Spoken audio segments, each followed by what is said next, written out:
Most of us have a complicated relationship with anger because the moment it shows up, two things happen at once inside us. We feel the heat of the emotion, and then we feel a second wave that's often even heavier. Guilt. As if being angry automatically makes us a bad person. As if the emotion itself is a moral failure. And that belief quietly ruins our lives, because when we judge the emotion, we stop listening to the message, we stop protecting the boundary, and we start either swallowing the anger until it turns into silent resentment, or exploding in a way that proves our worst fear. See, this is why anger is dangerous. But what if anger isn't a character flaw at all? What if anger is simply a signal, like pain in the body, telling us something important just got crossed? A value, a limit, a need, a line we didn't defend in time. In that sense, anger isn't the enemy. The enemy is what we do when we don't know how to handle it. The enemy is the confusion. Am I allowed to feel this? Am I overreacting? Should I stay quiet to keep the peace? Or should I say something and risk being seen as the problem? In this episode, we're going to treat anger the way a serious person treats any powerful human ability, as a skill, not something we suppress, not something we unleash, but something we train. Because the goal isn't to become never angry. The goal is to become the kind of person who can feel anger without losing dignity, without losing control, and without turning your self-respect into collateral damage. The goal is to speak with clarity instead of volume, to set boundaries without long defensive speeches, and to stop confusing "I have a right to be upset" with "I have a right to attack." So if you've been carrying guilt every time you feel angry, or you've been avoiding confrontation until you reach a breaking point, stay with me, because the way out isn't denial. It's precision. It's learning how to notice anger early, separate feeling from behavior, and use it as a compass that points you back to your values, not a fire that burns down your relationships. 1. Admit the anger the moment it appears. We can feel this one in real time if we're honest. Anger rarely starts as a scream. It starts as a small internal no. A tightness in the jaw, a short breath, a subtle heat in the chest. And the biggest mistake we make is that we immediately try to erase it. We tell ourselves, "I'm fine." We force a smile. We act normal. We rush past the feeling like it's something embarrassing that might be seen. But the body doesn't get fooled. The mind doesn't get fooled. All that happens is the anger goes underground. And underground anger doesn't disappear. It ferments. This is where guilt sneaks in, because we're not just feeling anger. We're also judging ourselves for feeling it. We're trying to be the good version of us, the agreeable version, the calm version, and we think anger threatens that identity, so we pretend it's not there. And ironically, that pretense is what makes anger more dangerous. Not because anger is evil, but because unacknowledged anger doesn't have a clean exit. It leaks into sarcasm, coldness, passive-aggressive comments, silent distance, overthinking, and then one day, an explosion that surprises everyone except the part of us that has been screaming quietly for weeks. The Stoics had a brutal clarity about this. They didn't say, "never feel." They said, "see clearly." And anger, when we name it early, becomes clear. It becomes a signal we can work with, instead of a storm we get swallowed by. There's a psychological truth here that's almost too simple.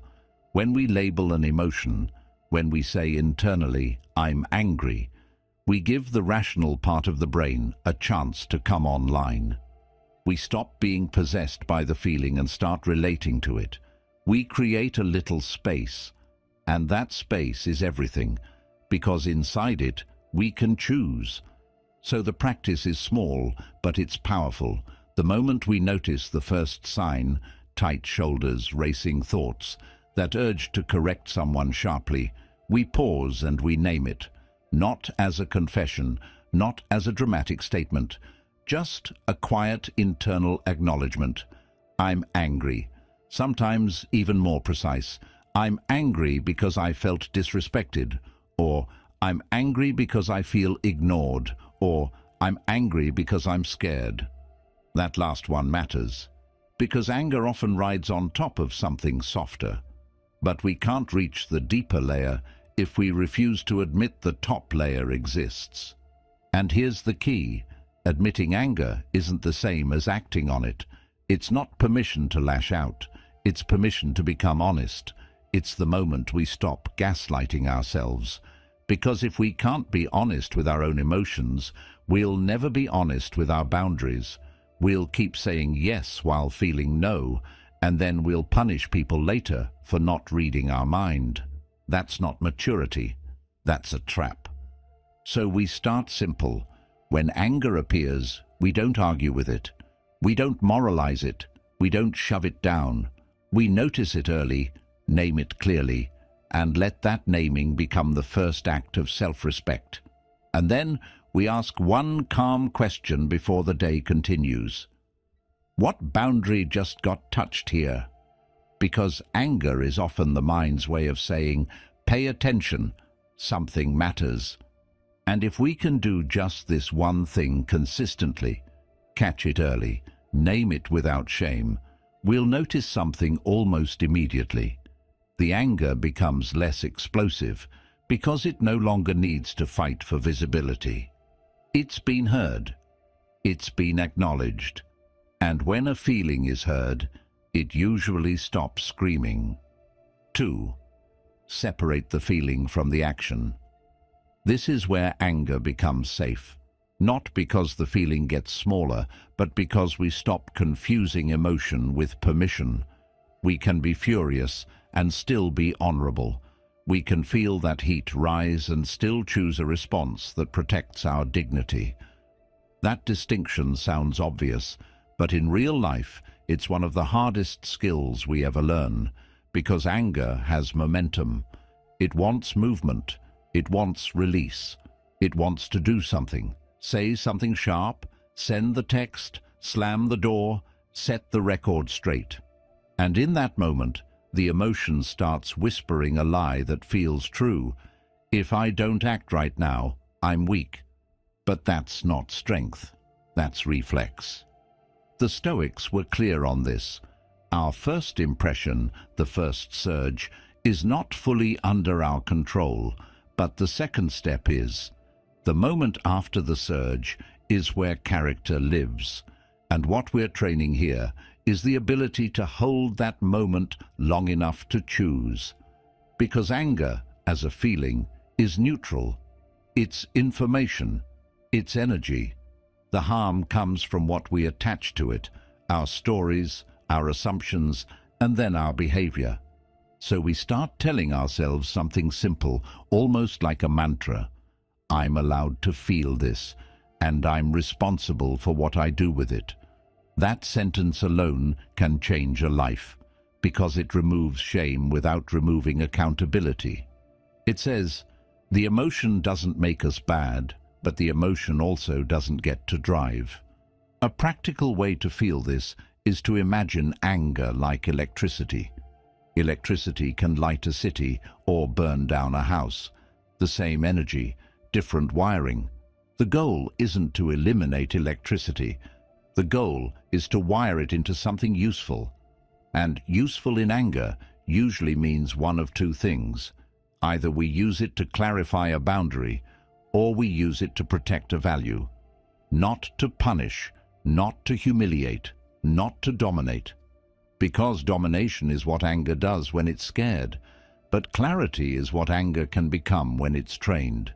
Here's the trap we fall into. We think controlling ourselves means suppressing ourselves. So we either explode because we refuse to suppress, or we suppress because we fear exploding. Stoicism offers a third path, self-governance. we can feel fully and still act wisely. That's not repression. That's leadership, inner leadership. So in the moment when anger shows up, we practice a quick internal split screen. On one side, here's what I feel. On the other side, here's what I'm about to do.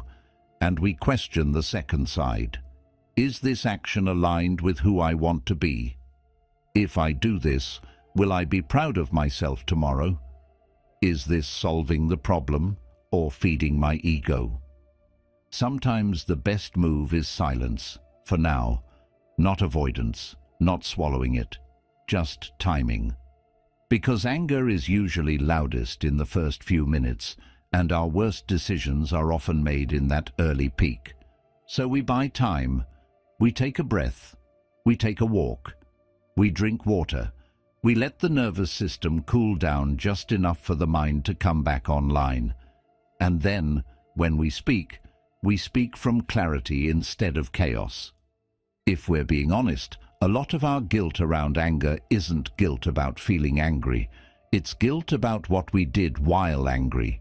The harsh tone, the insult, the exaggeration, the threat, the way we made someone feel unsafe. So this skill, separating feeling from action, is how we keep anger without collecting regret. And here's a powerful reframing. The calmer we can stay while angry, the more serious we become. People don't fear the person who yells, they just brace for them, but they respect the person who can say steadily, "That didn't work for me. Don't do it again." That's not weakness, that's strength with a spine. So we let anger exist. We don't apologize for the feeling, we just don't outsource our behavior to it. We make the emotion a messenger, not a master. 3. Stop the guilt that's attached to anger. A lot of us don't actually fear anger. We fear what anger says about us. We fear that if we feel angry, it means we're ungrateful, selfish, dramatic, too sensitive, or not spiritually evolved enough. And that fear is exactly what turns anger into a problem. Because when guilt enters the room, we stop dealing with the situation that triggered the anger, and we start fighting ourselves. We start negotiating with our own nervous system like it's a criminal. We don't ask, what boundary got crossed? We ask, what's wrong with me for feeling this? That question is poison. Anger is often the mind's way of protecting something valuable: respect, fairness, honesty, safety, time, dignity. So when we automatically feel guilty for being angry, we're basically telling ourselves, your boundaries don't matter.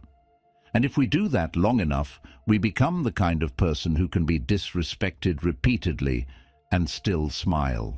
From the outside, it looks like patience. On the inside, it slowly becomes self-abandonment. Stoicism doesn't ask us to abandon ourselves. It asks us to be precise, to be just, to be disciplined. And guilt, when it's misplaced, destroys precision.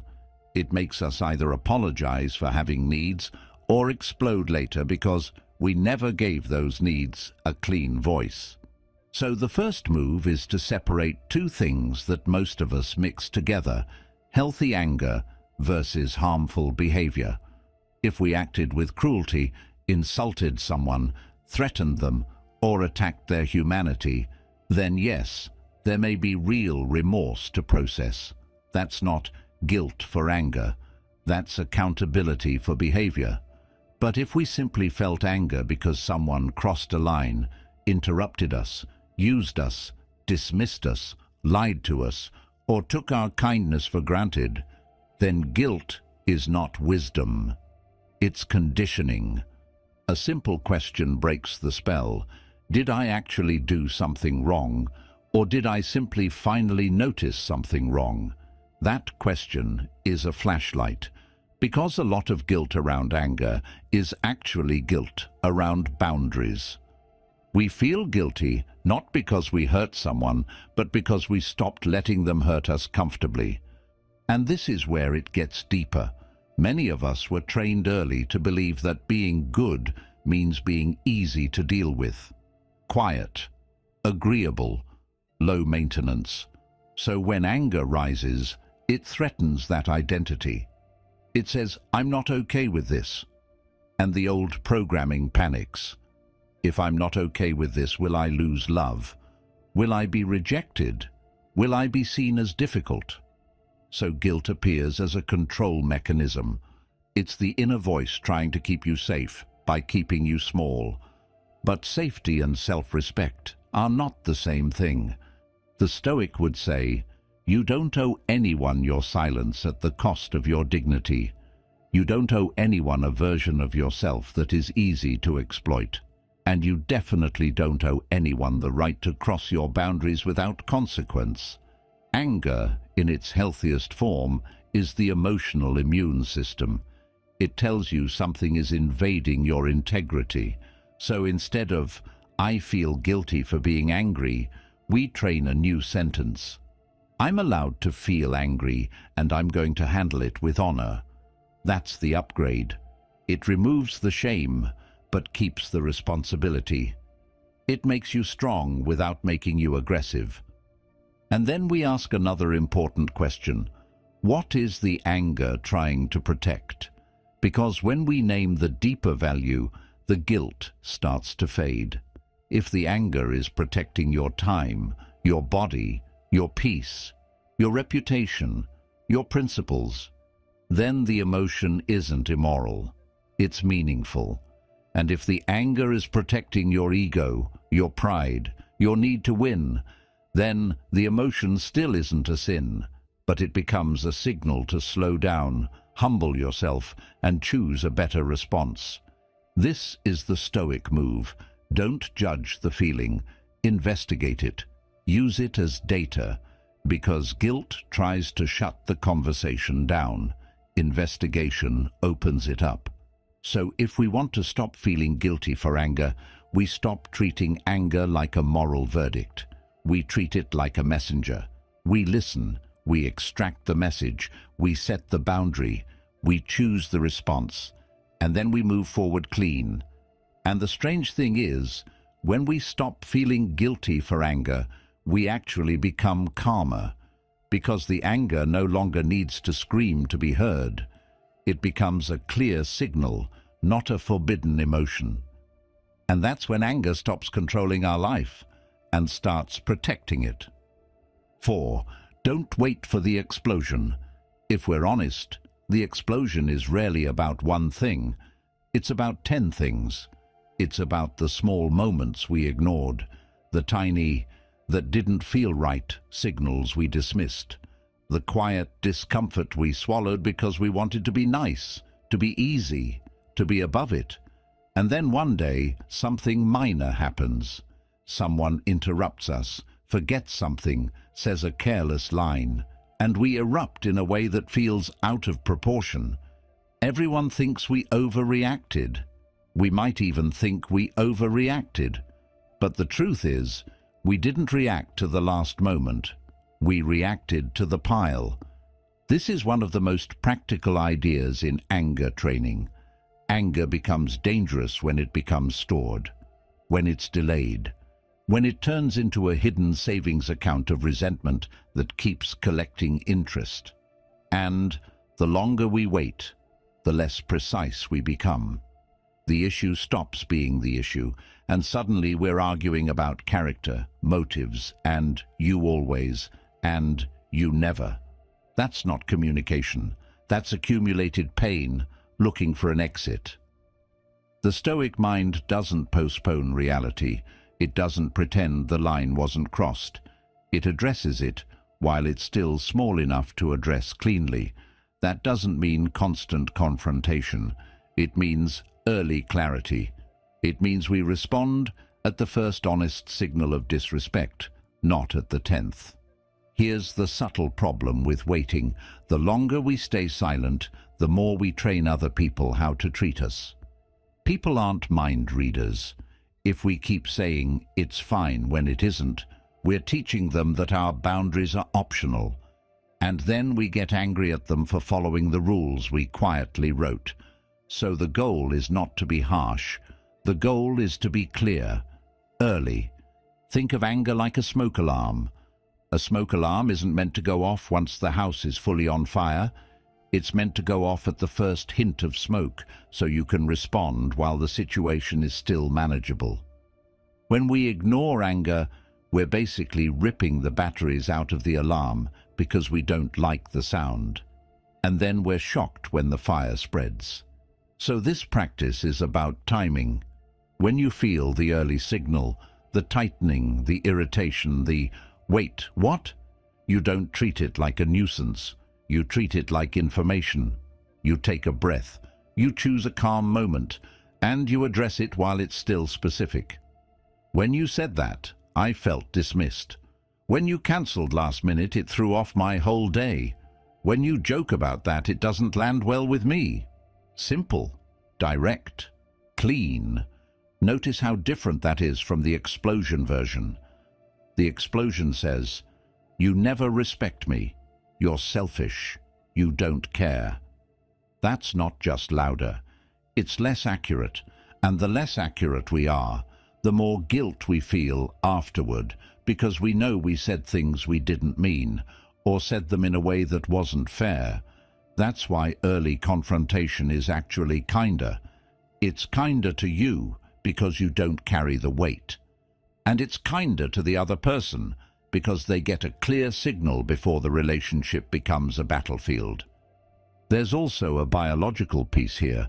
When anger is fresh and small, our nervous system is still within a manageable range. We can regulate, we can think. But when we wait and wait, our nervous system gets trained into chronic activation, low-grade irritation, tension, mental rehearsal, imagining arguments in the shower, rereading messages, building a case. By the time we finally speak, we're not speaking from the present moment. We're speaking from weeks of internal debate. And that's why it comes out like a flood. So the Stoic approach is simple. Handle it at the first honest signal, not with aggression, with clarity, not to win, to protect the relationship, or to protect your boundary, or to protect your own peace. This doesn't mean you confront everything. Some things truly aren't worth it. But if something matters enough to keep returning, it matters enough to address. Because unspoken anger doesn't vanish. It transforms into distance, coldness, avoidance, and eventually a blow-up that damages trust. So if we want to get angry without guilt, we have to stop treating anger like a forbidden emotion that we store in secret until it becomes uncontrollable. We learn to deal with it early, while it's still clean, while it's still specific, while it can still lead to understanding instead of destruction. And when we do that consistently, something changes. We stop living on the edge of a volcano. We become calmer, because we're no longer carrying unfinished conversations inside our body. 5. Use I language instead of you language. Anger makes the mind move fast. And when the mind moves fast, it reaches for shortcuts. One of the fastest shortcuts is accusation. You're disrespectful. You're selfish. You don't care. Those lines feel satisfying in the moment because they release pressure, but they almost always create a second problem: defensiveness. The other person stops hearing what happened and starts protecting their identity. Now it's not a conversation, it's a courtroom. And the moment you turn it into a courtroom, you lose the one thing you actually need: resolution. This is why I language is not a polite trick. It's a precision tool. It keeps the conversation grounded in reality instead of turning it into an attack on character. It forces us to describe what we experience, not what we assume. And that single shift changes everything, because most conflict isn't about facts, it's about meaning. We're not just angry at what someone did. We're angry at what we think it means about how they see us. So I language is how we separate the event from the story. It sounds like, I felt disrespected when you interrupted me. I felt ignored when you didn't respond. I felt anxious when the plan changed last minute. Notice what's happening here. We're still naming the problem, but we're not labeling the person as the problem. We're giving them something they can actually work with. A behavior, a moment, a specific action. That creates the possibility of change. When we use you language, we often say the strongest version of our frustration, not the truest version. We exaggerate because anger wants certainty. It wants to simplify the world into good and bad, right and wrong. But relationships are rarely that clean. Even when someone is truly wrong, the best way to get a better outcome is to keep your message sharp and your delivery calm. The Stoics understood this through the lens of control. You can't control how someone reacts, but you can control how clearly you speak. And clarity matters, because what we're usually trying to do in anger is defend a boundary. We're trying to say, that doesn't work for me. But if we say it with accusation, we accidentally shift the goal from boundary setting to punishment. Now the other person feels attacked, and the original boundary gets lost in the emotional smoke. I language keeps you out of that trap. And there's another layer here, one that hits deep.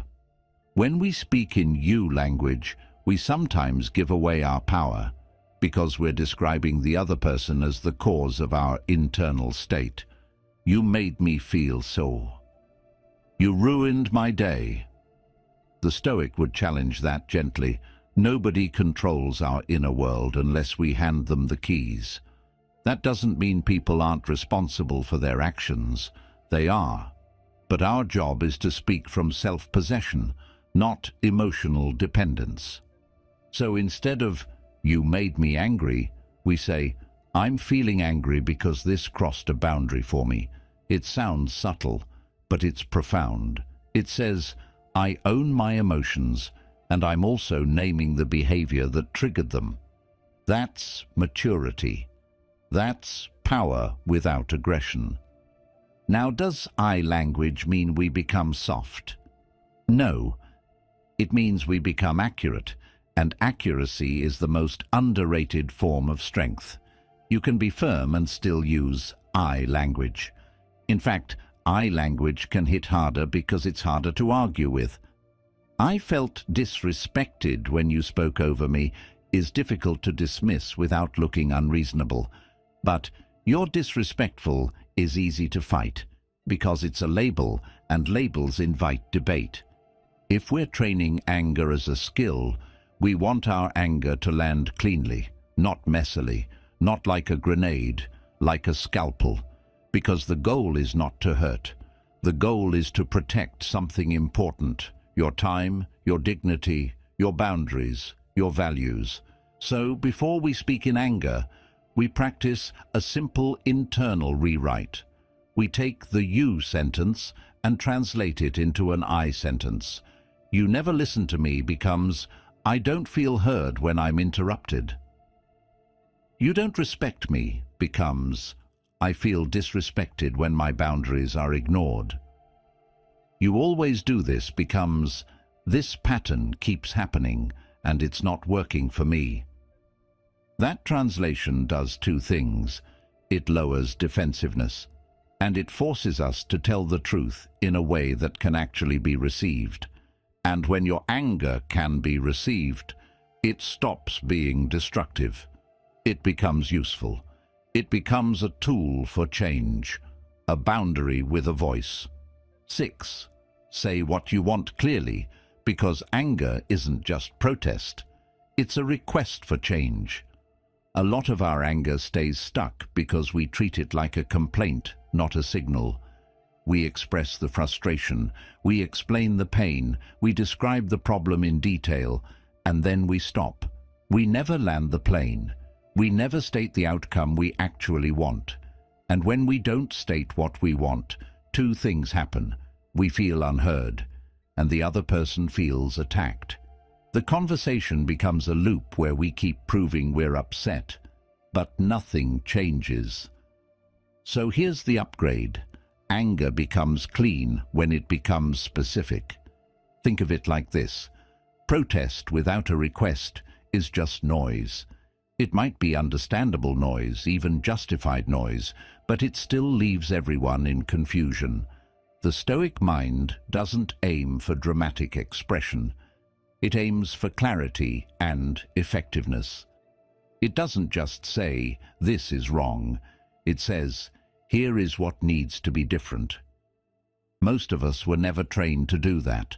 We were trained to either swallow anger to keep the peace, or to explode and hope the explosion forces change. But explosions don't teach, they scare. They create compliance for a moment, then resentment later. Clear requests, on the other hand, create structure. They turn emotion into a direction. So when anger shows up, after we name it and regulate it, we ask a practical question. What do I want to be different specifically? Not, "I want you to respect me" as a vague idea, but what respect looks like in behavior. I want you to stop interrupting me. I want you to let me finish my sentence. I want you to tell me in advance if plans change. I want you to stop using that joke with me. I want you to not speak to me in that tone. Clear, concrete, observable. This is where guilt often dissolves too, because guilt usually grows in chaos. When you can't articulate what you want, you feel stuck, and stuck anger turns into messy anger. Messy anger creates messy outcomes, and messy outcomes create guilt. Clarity breaks that cycle. There's also a hidden courage in making a request. Complaining is easier than requesting, because a request exposes your standards. It reveals where you draw the line. And that can feel vulnerable, especially if we're afraid the other person will say no, laugh, dismiss it, or accuse us of being too much. But this is exactly the moment Stoicism matters. Because Stoicism is about valuing your principles over approval. It's about not shrinking your needs just to keep people comfortable. Now, there's a difference between a request and a demand. A demand is often fueled by control. You must do this or else. A request is grounded in values. This is what I need to continue in a healthy way. The Stoic speaks from that second place. Firm but not theatrical. Direct but not cruel. Clear but not desperate. And if we want a simple format, we can use a 3-step sentence that stays calm but lands strong. When X happens, I feel Y, and I need Z. When plans change last minute, I feel stressed, and I need more notice. When you criticize me in front of others, I feel disrespected, and I need you to bring it to me privately. That's not therapy language, it's precision language. It removes guessing, it removes mind reading. It gives the other person a clear map. A lot of people don't change because they're evil. They don't change because they're unaware. They don't realize the weight of what they're doing, or they've never been given a clear boundary. So your clarity is not just self-protection, it's communication. And it's also a test, because when you state what you need clearly, you see who respects you and who only respects you when you're silent. That's a big one, because anger often appears at the edge of a truth. We've been tolerating something that doesn't work. When you turn anger into a clear request, you turn it into a moment of self-respect. You stop being vague. You stop hoping the other person gets it. You stop performing pain. You speak like an adult who knows what they require to stay well. And here's the Stoic core. We're not responsible for how others react to our clarity. We're responsible for delivering it with integrity. If they respond with care, you learn the relationship can hold honesty. If they respond with mockery, manipulation, or punishment, you learn something even more important. The anger was protecting you from a dynamic that needed to be addressed. So the next time anger rises, don't just vent the heat. Convert it into direction. Ask yourself calmly, what am I asking to change? Then say it, clearly, simply, and without apology for having a standard. 7. Don't over-justify yourself. This is one of the sneakiest ways guilt shows up. We finally decide to speak up, and then we talk like we're on trial. We start building a case. We give a 10-minute explanation. We add unnecessary details. We repeat ourselves. We try to sound reasonable so the other person won't reject our boundary. And what's really happening underneath is fear. Fear of being seen as difficult, fear of losing approval, fear of conflict. So we over-explain to earn permission to have a limit. But boundaries don't need permission. They need clarity. Over-justifying is often a form of self-betrayal disguised as politeness, because the more we explain, the more we communicate uncertainty. We unintentionally signal, I'm not sure I'm allowed to want this, so please understand and accept me. And then, if the other person pushes back, we collapse, or we get pulled into debate, or we start negotiating a boundary that shouldn't be negotiable. Now anger returns because we spoke up, but we didn't stand firm. And afterward, guilt returns too, because we feel we made a big deal and still didn't protect ourselves. The Stoic approach is calmer and cleaner. Say what you mean, say it once, and let your composure carry the weight. Marcus Aurelius had this quiet discipline in his writing. He didn't plead with the world. He reminded himself of what was true and acted accordingly, and that's the spirit here. Your boundary isn't a speech, it's a line. When you draw it clearly, you don't need a long explanation. The line itself is the explanation. A big reason we over-justify is that we confuse kindness with negotiation. We think being kind means being endlessly flexible, endlessly patient, endlessly understanding. But kindness without self-respect becomes surrender. Real kindness includes honesty. It includes the courage to say, this doesn't work for me, without apologizing for existing. So the practice is to shorten the message without losing firmness. Instead of, I'm sorry, I know you didn't mean it, and I don't want you to think I'm angry, but lately I've been stressed, and also last time you did it I didn't say anything, but we try. I'm not okay with that. Don't do it again. Or, please don't speak to me like that. Or, I need a heads up next time. Simple, human, direct. And here's what makes this difficult. The moment you stop over-explaining, you'll feel a wave of internal discomfort. Almost like your body is saying, wait, shouldn't we add more? Shouldn't we soften it? Shouldn't we prove we're a good person? That wave is not evidence you're wrong. It's evidence you're breaking a pattern. You're stepping out of the old role, the one where you had to earn the right to be respected. Over-justifying also gives the other person too many handles to grab. If you give 10 reasons, they can argue with 9 of them and ignore the boundary. They can say, that's not what happened, or you're being dramatic, or you're misremembering, and suddenly you're defending details instead of protecting your standard. But when you state the boundary cleanly, there's less room for distraction. It becomes about behavior and expectation, not a debate about your feelings. Now, does that mean you never explain? No. Sometimes explanation helps when there's goodwill and confusion. But the key is this: explain from choice, not from fear. Explain because it adds clarity, not because you're trying to secure permission. Your boundary should still stand, even if they don't understand it.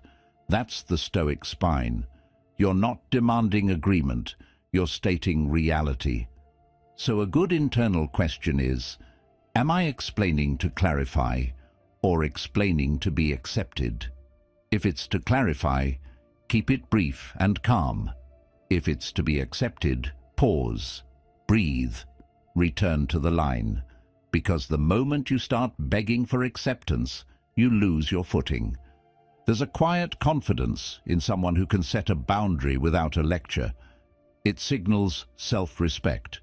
It signals maturity. It says, I'm not here to fight, I'm here to be clear. And that clarity reduces guilt, because guilt often comes from messy conversations where we lose ourselves. When your message is clean, you leave the conversation with peace, even if the other person doesn't like it. So say it once. Say it clearly.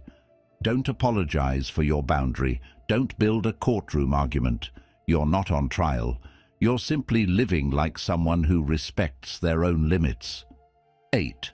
Don't raise your voice. Raise your clarity. A lot of us grew up believing that volume equals power. If you're really serious, you get louder. If you want to be respected, you intensify. If you want someone to finally listen, you push harder. And in the heat of anger, that belief feels tempting because raising your voice can create instant impact. People go quiet. The room shifts. You feel for a moment like you've taken control. But that control is fragile. It's borrowed from intimidation, not built on authority. And it comes with a cost, guilt later, and usually a damaged connection, because people may comply, but they stop feeling safe. Stoicism teaches something more mature. Strength is not proven by how loudly we react. It's proven by how clearly we can speak while we're emotionally activated. Real power is the ability to keep your tone steady while your boundary stays firm. It's the ability to say no without turning it into a threat. Clarity is what makes anger useful. When you raise your voice, you often lose precision. Your words speed up. You start exaggerating. You bring in past issues. You shift from "this behavior needs to change" to "you are the problem." And then, even if your original point was valid, it gets buried under the emotional noise. That's why yelling feels like release, but rarely leads to a clean result. It's a storm, not a message. Clarity, on the other hand, is a message. And the funny thing is, when you speak with clarity, you don't need volume. Your calm becomes the weight. Your steadiness becomes the warning, not a warning of aggression, of seriousness. People can sense it when you're not trying to win with force, but with truth. They hear it in the restraint. They feel it in the composure. It's the difference between a person who is out of control and a person who is in command of themselves. There's a psychological reality here. A loud voice often triggers the other person's nervous system. They stop processing your words and start protecting themselves. They either fight back or shut down. In either case, your message doesn't land. But when your tone stays measured, you keep the door open for the other person's brain to stay online. They can actually hear you, even if they don't like what you're saying. So the skill is not be calm in a fake way. It's be calm enough to be effective. It's a choice to prioritize outcome over release. Here's a practical approach that helps a lot. Slow down on purpose. When we're angry, we speed up. So we do the opposite. We let there be a small pause before we speak. We shorten our sentences. We remove extra words.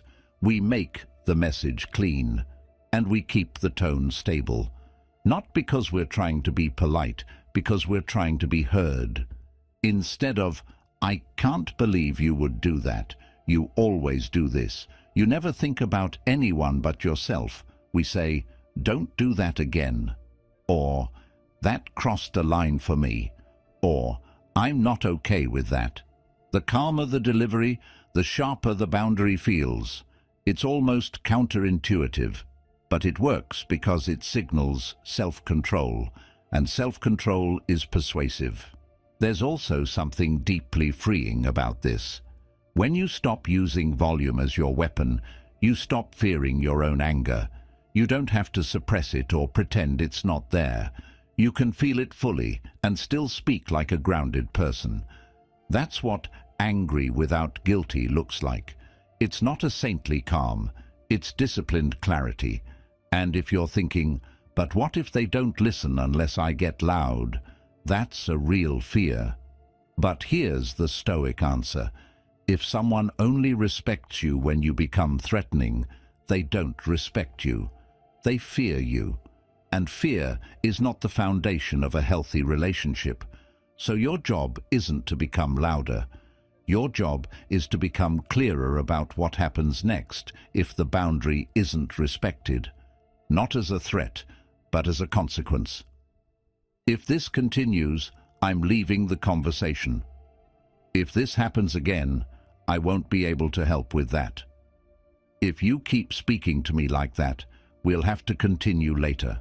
Calm, direct, real. That's where clarity becomes strength, because it shows you're not begging, you're not performing anger, you're simply stating reality. So the next time anger rises, treat your voice like a steering wheel. If you yank it aggressively, you crash. If you hold it steady, you can navigate the sharp turn. Keep your tone controlled.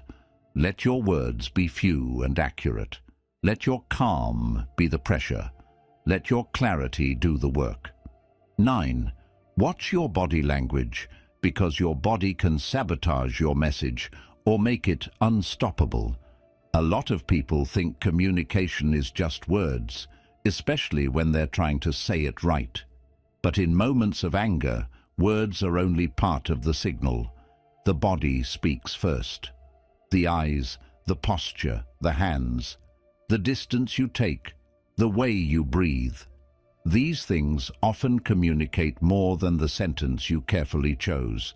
And if your body is screaming threat while your words are trying to sound calm, the other person will react to the threat, not the words. This is why people sometimes leave a conflict thinking, "I said it clearly. Why didn't it land?" Because it didn't land through the mouth. It landed through the nervous system. Anger changes the body instantly. Shoulders tighten, jaw locks, chest rises, hands clench, the face hardens.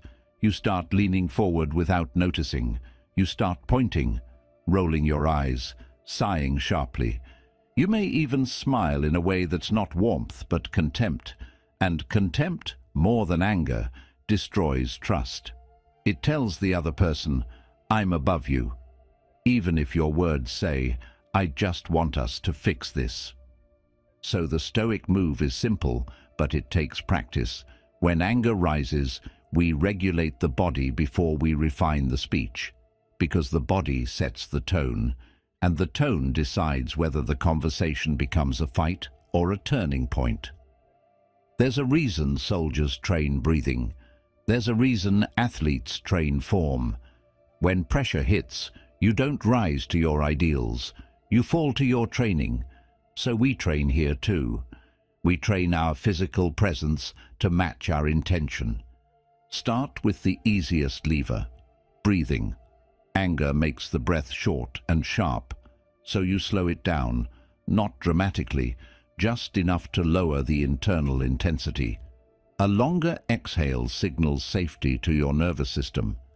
It tells your body, we're not in a life or death moment, and that alone can keep you from saying something you'll regret. Then, posture. If you're leaning forward like you're about to attack, pull back slightly. Sit down if you can. Ground your feet.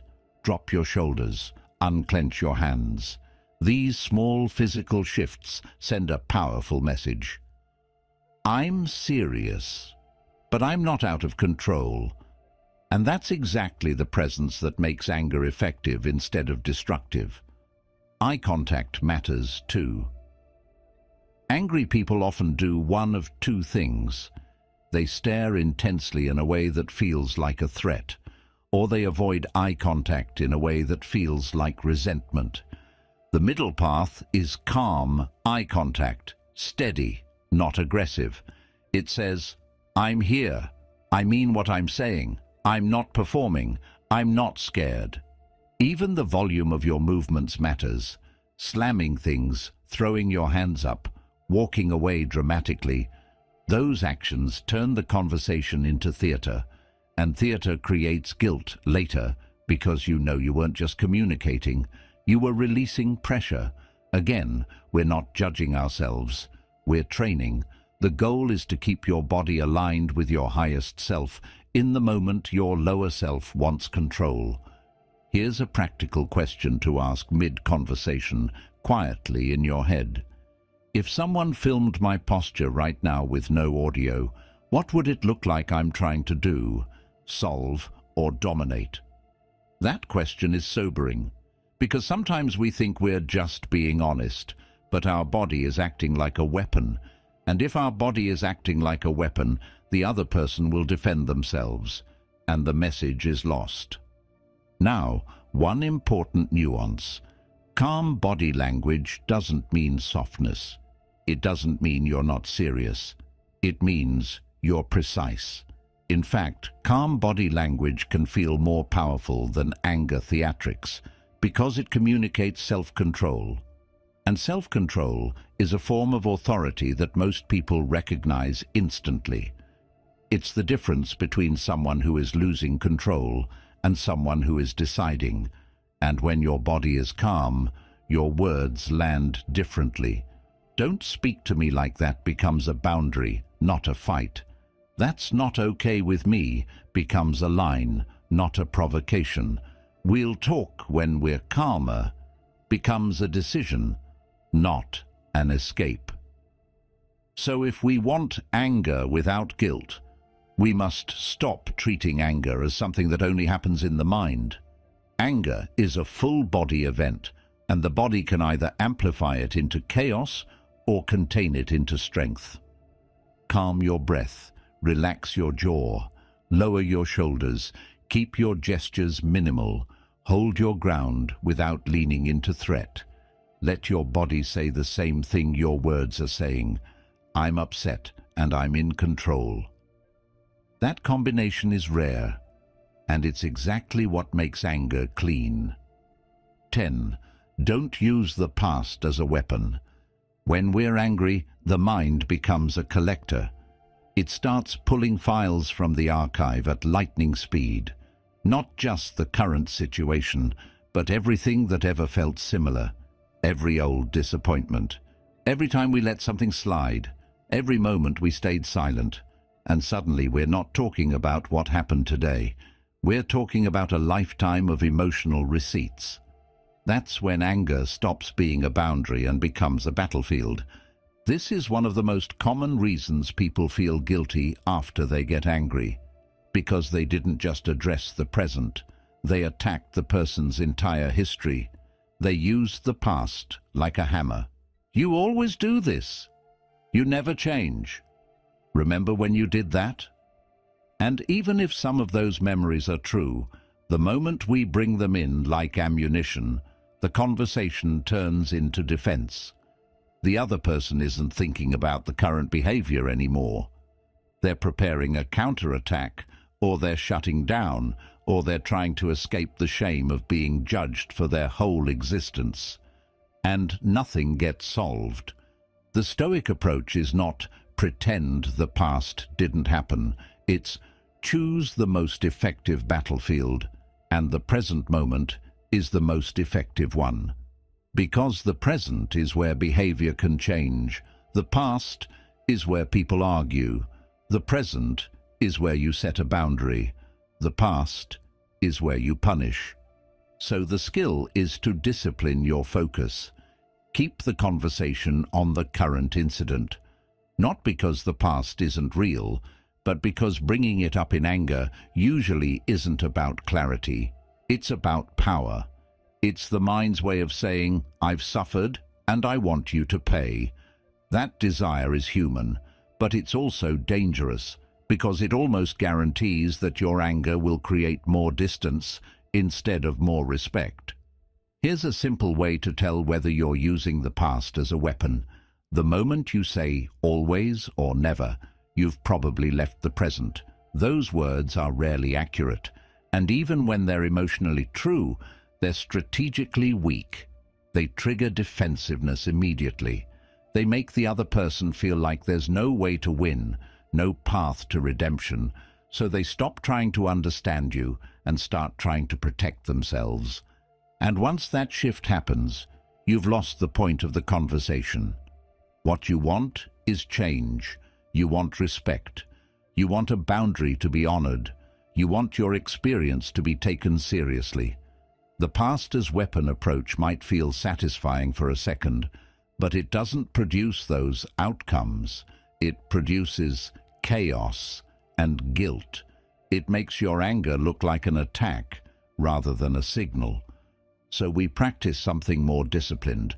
We name what happened now. We name how it affected us, and we state what needs to change. Clean, specific, present-focused.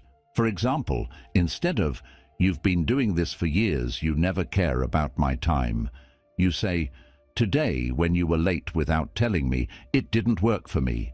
Next time, I need a message." That's not weak. That's strong, because it's actionable. It's hard to twist. It holds the person accountable without humiliating them. Now you might be thinking, "But the past matters. This is a pattern." Yes, patterns matter. But there's a mature way to address a pattern without turning it into a courtroom. You can say calmly, "This has happened more than once, and it's becoming a problem for me." Notice the tone. It points to a pattern without throwing old events like knives. It keeps the focus on change, not punishment. And here's why this matters emotionally. When you stay present, you stay cleaner inside. You walk away with less guilt because you didn't become cruel. You didn't drag the other person through old shame. You didn't turn one issue into a character assassination. You stayed on the truth of the moment. Stoicism is fundamentally about discipline, especially mental discipline, and mental discipline means we don't let anger hijack our attention. We don't let it turn us into someone who fights dirty just to feel powerful for a minute. We choose a higher standard: fairness, precision, self-control. So the practice is simple, but not easy. Before you speak, ask yourself, am I trying to solve this, or am I trying to hurt them back? If it's the second, pause, breathe, return to the present, name the current behavior, ask for a specific change, keep your dignity intact, because the present is where respect is built. And when you stop weaponizing the past, your anger becomes something rare, a clean boundary, delivered with strength, without cruelty. 11. Don't delay the right confrontation. There's a quiet kind of anger that doesn't explode. It just hardens. It becomes background noise in the mind, a low-grade irritation that follows you through the day like a shadow. And the longer it stays unresolved, the more it changes shape. It stops feeling like anger and starts feeling like contempt, fatigue, emotional distance, a subtle dislike you can't explain. This is what chronic delay does, not because we're weak, but because we keep postponing the one thing that would have kept everything clean, the right confrontation at the right time. Most of us delay because we confuse confrontation with conflict. We imagine raised voices, drama, damaged relationships. We fear being misunderstood. We fear losing the person. We fear being labeled as too much. So we wait. We tell ourselves we're being patient, mature, forgiving, but deep down we know the truth. We're not choosing peace. We're choosing avoidance, and avoidance has a price. It always collects interest. Stoicism is about facing reality as it is, not as we wish it to be. And the reality is this: when something matters enough to make you angry repeatedly, it matters enough to be addressed. If you don't confront it, you're not being kind. You're letting the situation train you into resentment. You're letting the anger sink into your identity until you become someone who's constantly tense around a person you once enjoyed. That's not emotional maturity. That's emotional erosion. The right confrontation is not an attack. It's not a showdown. It's a clarification. It's the moment you stop allowing confusion to live in your relationship. You bring the issue into the light, calmly, clearly, and you give it a chance to change. When you delay, you don't prevent pain. You multiply it, because now you're dealing with the original issue, plus the months of silent suffering. And here's the part people rarely admit. Delay isn't neutral. It sends a message. When you keep letting something slide, you're communicating that it's acceptable. You're not just tolerating it, you're normalizing it. And the other person may not even realize what they're doing, because you've trained them that there's no consequence, no boundary, no honest feedback. Then, later, when you finally speak, they're shocked, and you're furious that they're shocked. That's how delayed confrontation turns into chaos. The Stoic approach is cleaner: confront early, confront calmly, confront with purpose. Not the moment you're most heated, not in a rushed hallway, not as a sarcastic joke, but when you can speak with dignity. The goal is not to discharge emotion. The goal is to protect the relationship, or if the relationship can't be protected, to protect yourself. Either way, the delay is what keeps you trapped. A useful mental frame is to see confrontation like maintenance. If you maintain a machine, you don't wait until it catches fire. You listen for the small noises. You check the parts. You address it while it's still repairable. Relationships are the same. Small truths spoken early prevent big resentments later. So how do we do this practically? We choose the moment with intention. We keep it short. We keep it present-focused. We state the behavior, the impact, and the request. And then we stop talking. We don't lecture. We don't overprove. We don't threaten. We simply make the reality clear. For example, I want to bring something up before it turns into resentment. When you cancel last minute, it throws me off, and I need more notice. That sentence is calm, but it's strong. It doesn't accuse the person of being evil. It tells them this matters, and it gives them a chance to adjust. Now, sometimes we delay because we're not sure we have the right to confront. Maybe we're worried we're being unfair. That's a real concern. And the Stoic answer is not to silence yourself. It's to test your own clarity first. Ask, is this a preference or a boundary? If it's just a preference, you can be flexible. If it's a boundary tied to respect, safety, honesty, or dignity, then delaying it is a form of self-neglect. And one more truth: the right confrontation often feels uncomfortable before it feels freeing. You might feel your heart race. You might feel your throat tighten. You might want to back out. But that discomfort is the price of integrity. The alternative is paying that price later with resentment and emotional distance. So don't delay the right confrontation. Don't let anger become a long-term tenant in your body. Bring it into the light early, while you still have clarity, while you still have goodwill, while the issue is still specific. That's how you protect peace without sacrificing self-respect. 12. Understand that some anger is covering something deeper.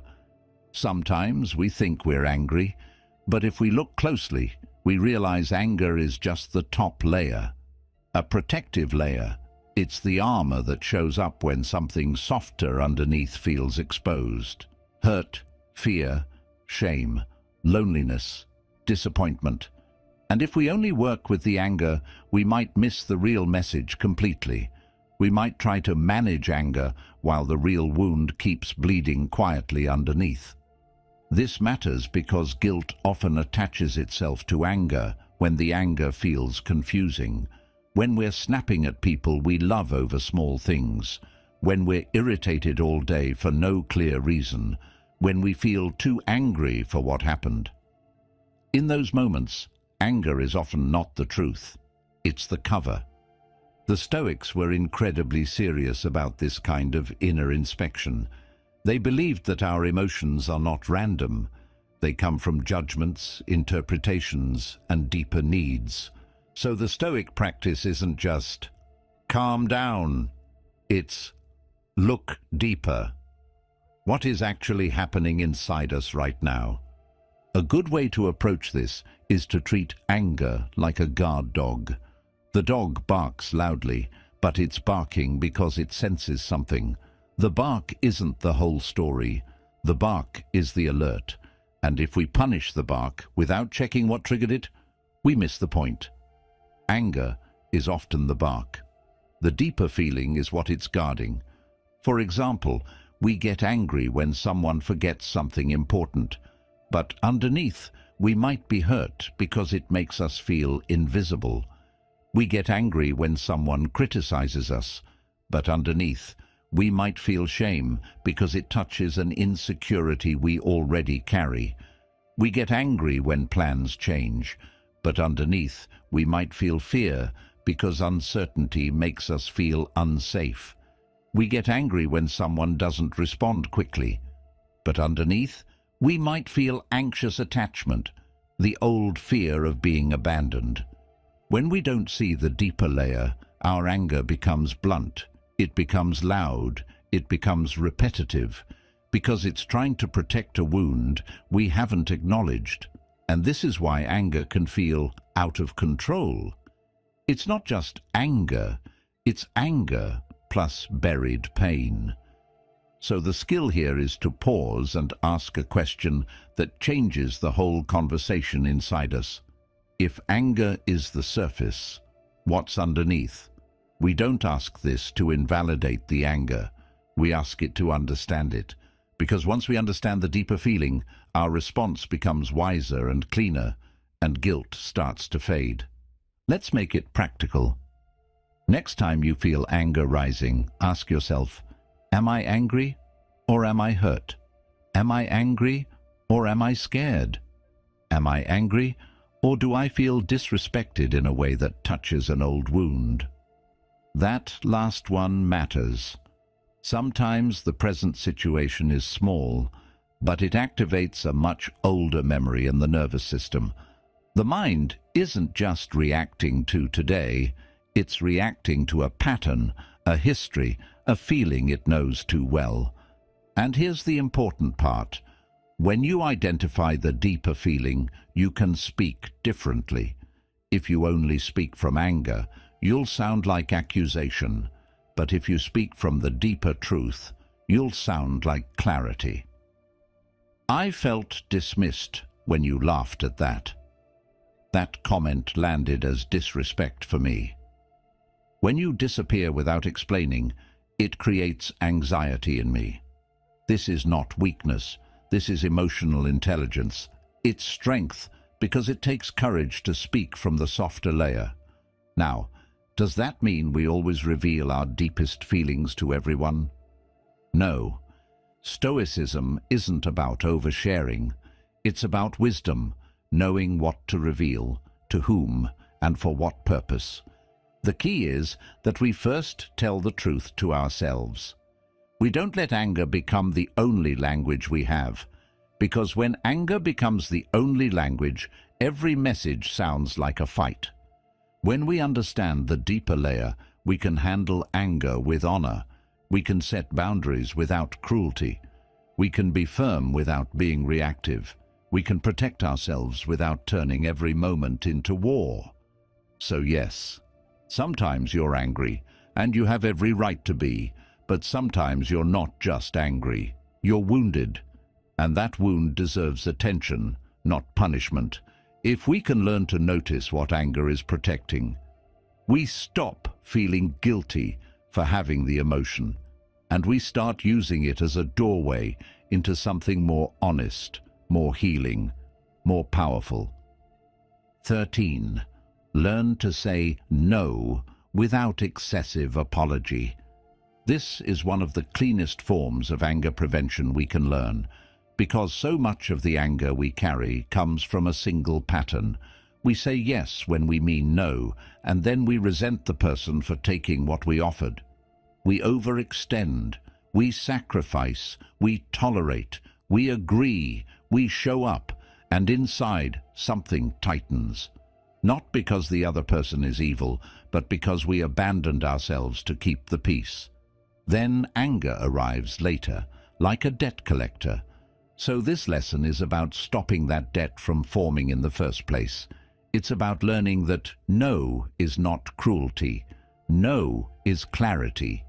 No is self-respect in a single syllable. And when we can say it cleanly, we don't need to carry the hidden rage of overgiving. A lot of us apologize too much because we think boundaries require guilt. We think refusal must be padded with a long explanation. I'm so sorry, I feel terrible, I wish I could. Maybe another time, I don't want you to be upset. And the intention is kindness, but the result is often confusion. Over-apologizing makes it sound like you're doing something wrong. It invites negotiation. It signals uncertainty. And then the other person pushes and pushes and pushes until your no becomes a fine, and your fine becomes anger. Stoically, this is a failure of inner alignment. Not moral failure, just misalignment. You knew what you needed. You didn't honor it. And then you paid for that choice with resentment. So the practice is to make no a complete sentence without turning it into aggression and without turning it into a guilty performance. I can't do that. That doesn't work for me. No, I'm not available. I'm not comfortable with that. These are not rude, they're clean, they're adult. And the fact that they might make someone uncomfortable doesn't make them wrong. A boundary that never creates discomfort is usually not a boundary, it's a suggestion. Now, there's a difference between being cold and being clear. We can be warm and still be firm. We can be respectful and still be final. But we don't need to over-apologize to prove we're a good person. Because here's the truth. Excessive apology is often a request for permission. It's us saying, please don't be mad at me for having a limit.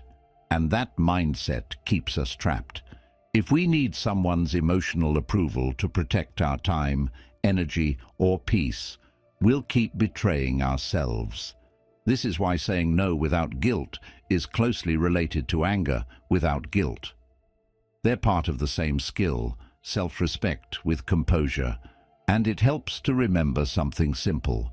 You can be compassionate about someone's disappointment without taking responsibility for it.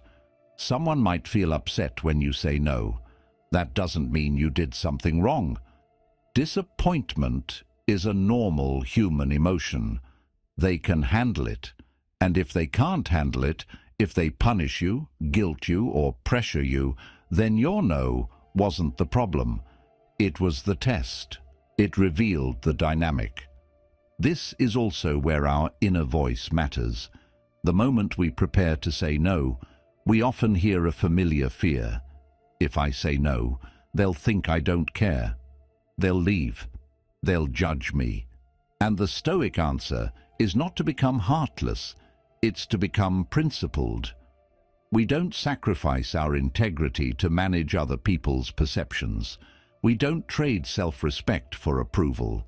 We act according to what is right for us, and we accept that we cannot control how others interpret it. A practical technique that works well is to remove extra words. Apologize only if you've done something wrong, not if you're simply setting a limit. Instead of, "I'm so sorry I can't," try, "I can't." If you want to add warmth without guilt. "I can't, but I appreciate you asking." Or "I can't, and I hope it goes well." Warmth is fine, but the no stays clean. Because every time we say a clean no, we protect future peace. We prevent future resentment. We prevent future explosions. We stop anger from building in the basement. So if we want to handle anger without guilt, we have to begin earlier than anger. We have to say no at the moment we feel the boundary, not later, after we've agreed and suffered and silently kept score. A clean no is not selfish. It's honest. And honesty is the foundation of real relationships and real self-respect. 14. Distinguish healthy anger from aggression. This is where everything becomes clean, because a lot of the guilt we feel around anger comes from one confusion. We treat anger and aggression like they're the same thing. We don't just fear anger. We fear what anger might turn us into. We fear becoming harsh, cruel, uncontrolled, humiliating. So we either suppress anger entirely, or we let it explode and then hate ourselves afterward. Both paths come from the same misunderstanding. Healthy anger is protective. Aggression is destructive. Healthy anger says, "A boundary was crossed." Aggression says, "I'm going to cross yours back." Healthy anger is about dignity. Aggression is about domination. Healthy anger aims for clarity and change.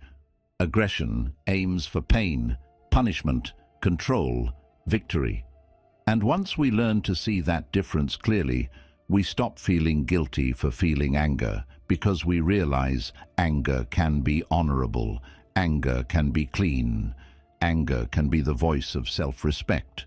Stoicism helps here because it teaches that virtue, character, is the goal, not emotional numbness, not being nice, not being admired.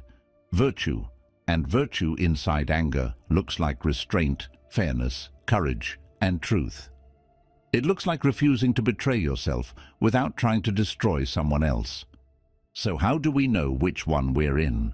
We check our intention. If the goal is to set a boundary, restore respect, protect a value, or stop harmful behavior, we're in the territory of healthy anger. If the goal is to humiliate, to win, to make them feel small, to release our pain by creating pain, then we've crossed into aggression. And aggression is where guilt usually begins, because deep down we know we didn't just express ourselves, we attacked. Aggression often comes from fear, fear of being powerless, fear of being ignored, fear of being disrespected again. And when fear is driving, we try to force control. We raise our voice, use insults, bring up old wounds, threaten, exaggerate, go for the throat. It feels like power, but it's actually desperation. It's a nervous system trying to regain safety by becoming dangerous. Healthy anger doesn't need to become dangerous to be taken seriously.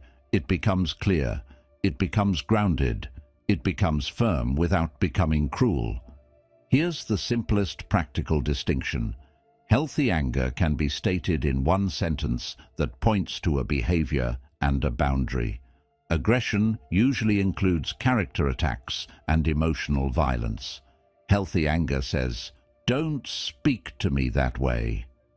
Aggression says, "You're pathetic. You always do this. What's wrong with you?" Healthy anger says, "That doesn't work for me. It needs to change." Aggression says, "I'll make you pay for this." And the Stoic discipline is learning to pause at the edge, right before the mind tries to escalate, right before we add the extra sentence that turns truth into cruelty. Because most guilt doesn't come from the first sentence. It comes from the second, third, and fourth, when we keep going past the point of clarity and start chasing emotional release. So in practice, we learn to keep the message short and specific. We name the behavior, we name the boundary, we name the consequence if needed, and then we stop. That stop is everything. It's the difference between self-respect and self-sabotage. And there's another layer here that's deeply Stoic. Healthy anger is aligned with justice. Justice, in Stoic terms, means fairness, not softness. It means we don't lie about what happened. We don't pretend we're fine. We don't allow wrongdoing to continue. But we also don't become unjust ourselves in the process. We don't let anger become an excuse to violate our own values. Because what's the point of defending dignity by behaving without dignity? This is why Stoicism doesn't ask you to be passive. It asks you to be principled. It says, defend what matters, but defend it with honor. Speak, but don't poison your speech. Hold your line, but don't lose yourself while holding it. So, if we're training anger as a skill, this becomes a daily question. Can I protect myself without attacking the person? Sometimes the answer is yes.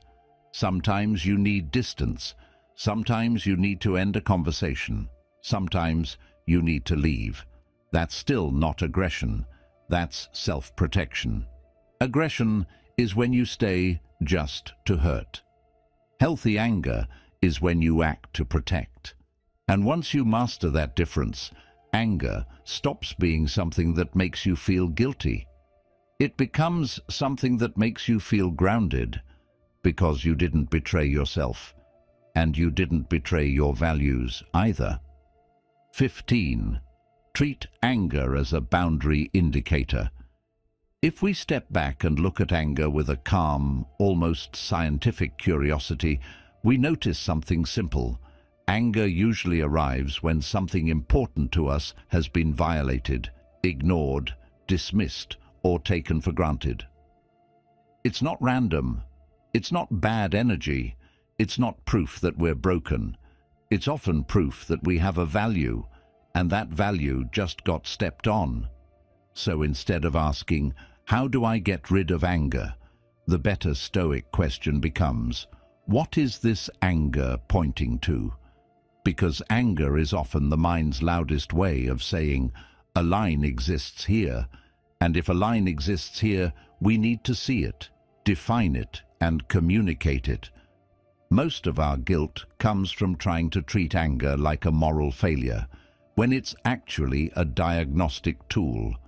Think of it like the dashboard lights in a car. The light isn't the problem, it's the signal that something needs attention. If we cover the light with tape because we don't like how it makes us feel, we don't become safer, we become unaware. And unaware is where accidents happen. Anger is that dashboard light for the inner life. It tells us something here is out of alignment. Sometimes it's a boundary with another person. Sometimes it's a boundary with ourselves. Because we don't only get angry when people cross us, we also get angry when we cross ourselves, when we overcommit and abandon our limits, when we say yes out of fear, when we procrastinate and betray our own goals, when we stay silent and then resent the silence. In that sense, anger is not always about them. Sometimes it's about us realizing too late that we didn't protect our own standards. So the practice in this final lesson is to turn anger into inquiry, not accusation. The moment we feel anger, we ask two clean questions. First, what boundary was crossed? Second, what boundary do I need to make clear? Those questions shift us from raw emotion into self-leadership, and they also prevent the spiral that creates guilt. Because guilt often grows when anger stays vague. When we don't know what we're upset about, we either suppress it or explode. But when we identify the boundary, the anger becomes precise, and precision is calming. For example, if we're angry because someone interrupted us repeatedly, the boundary might be, "I need to be allowed to finish." If we're angry because someone keeps joking at our expense, the boundary might be, "I don't accept disrespect disguised as humor." If we're angry because a friend only calls when they need something, the boundary might be, "I'm not available for one-sided relationships." If we're angry because we're always the one fixing everything, the boundary might be, "I will not carry what isn't mine." Each one of these boundaries turns anger into a clear direction.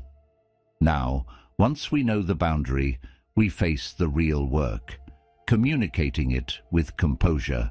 This is the part where many of us hesitate, because defining the boundary is one thing, but expressing it is another. Expression risks conflict. It risks disappointment. It risks us being misunderstood. But if anger is a boundary indicator, then staying silent is the equivalent of ignoring the indicator and driving anyway. You might keep moving, but you'll pay later.